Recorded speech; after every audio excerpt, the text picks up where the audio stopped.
The earliest African American churches emerged in the late 18th century, often as a result of both white and black religious leaders recognizing the spiritual needs of enslaved individuals.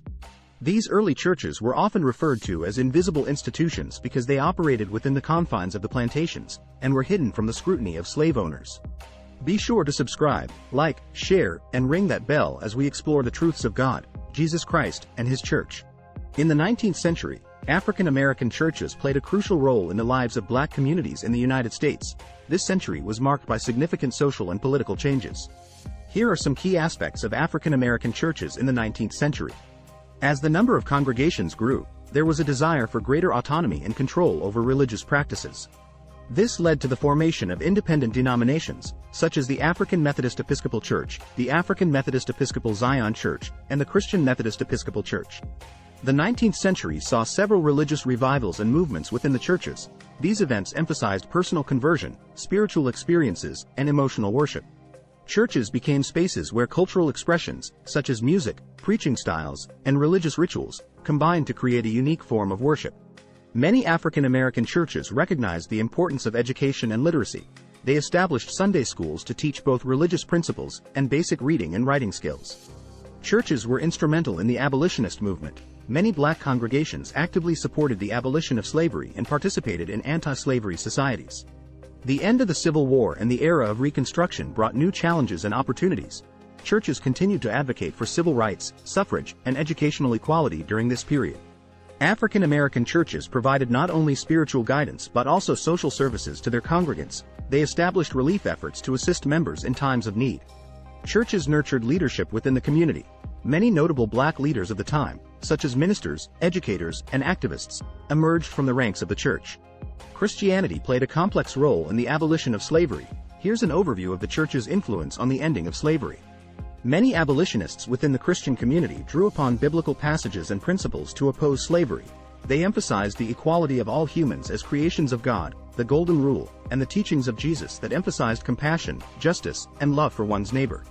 The evangelical revival of the 18th century, particularly in Great Britain and the United States, played a significant role in fostering anti-slavery sentiment. Influential evangelical figures like John Wesley, George Whitefield, and Jonathan Edwards were openly critical of slavery, arguing that it violated Christian ethics and principles. The religious revivals that occurred during the 18th and 19th centuries led to the conversion of some slaveholders. As they embraced Christianity, some began to question the morality of owning slaves. In some cases, slaveholders voluntarily emancipated their slaves due to their Christian convictions. The Quakers, who had a strong anti-slavery stance rooted in their faith, were among the earliest proponents of emancipation. Christian abolitionists were often at the forefront of moral and political activism against slavery. They organized and participated in anti-slavery societies, wrote influential literature, and used their pulpits to spread anti-slavery messages. In the United Kingdom, Christians like William Wilberforce were instrumental in the passing of legislation that led to the abolition of the transatlantic slave trade and later slavery itself.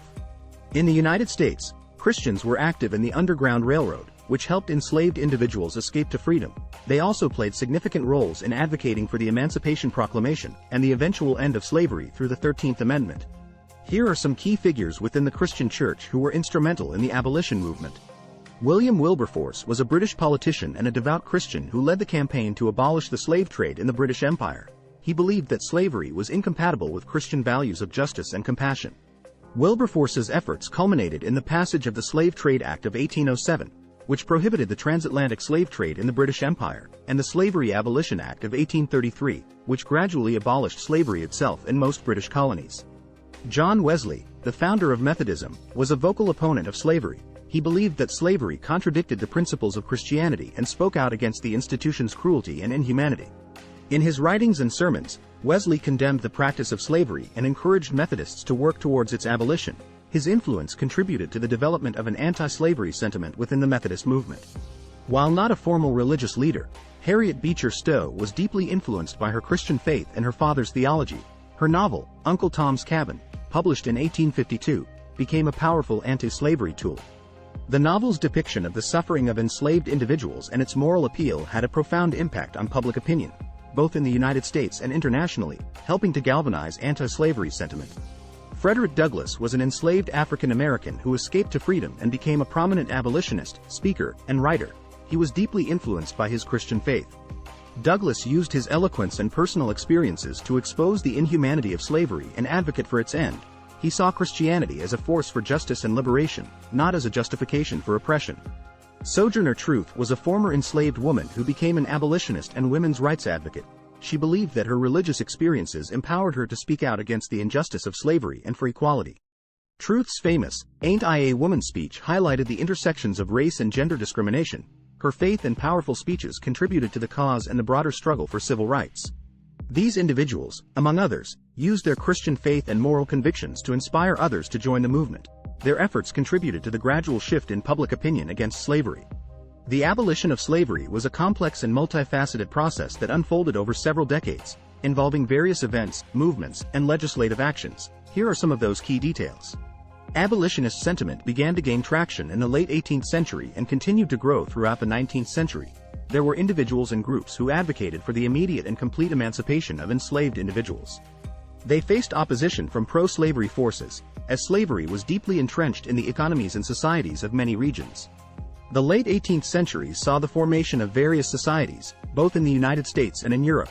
The Pennsylvania Abolition Society, founded in 1775, was one of the earliest organizations.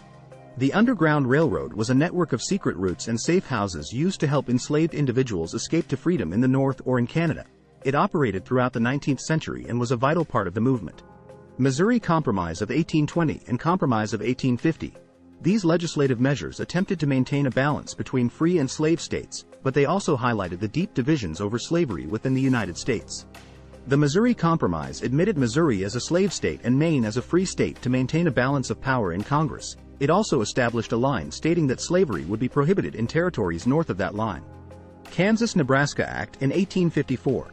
This act effectively repealed the Missouri Compromise's restriction on slavery in certain territories, allowing settlers to decide whether to allow slavery through popular sovereignty.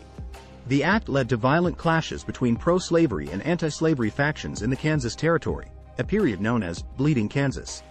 Dred Scott v. Sandford in 1857. A pivotal Supreme Court case that ruled that enslaved individuals were not citizens and therefore could not bring legal cases to court. The decision also declared that Congress had no authority to ban slavery in the territories, effectively invalidating the Missouri Compromise. The Civil War from 1861 to 1865. The issue of slavery was a major catalyst for the American Civil War. The secession of Southern states was driven by concerns over preserving the institution of slavery. President Abraham Lincoln's Emancipation Proclamation in 1863 declared all enslaved individuals in Confederate territory to be free. However, it did not immediately free all enslaved individuals, as its enforcement depended on Union military successes. The 13th Amendment to the United States Constitution, ratified in December 1865, formally abolished slavery throughout the country. It declared that neither slavery nor involuntary servitude shall exist within the United States. The abolition of slavery was a gradual and tumultuous process that involved a combination of moral arguments, social movements, legal actions, and political struggles. While the 13th Amendment marked the formal legal end of slavery, the legacy of slavery and its impact on American society and culture continued to shape the nation in profound ways. As Christians, it is imperative that we understand and truly believe that Christianity is for all humankind, that we were all made in the image of our living God, and as there may be cultural differences between us, the blood that runs deep is all the same. For God so loved the world, that he gave his only begotten Son, that whosoever believes in him will not perish but have everlasting life. John chapter 3 verse 16. Thanks for watching. May God bless you, and may you bless God with your life, giving him praise for the salvation only he can give.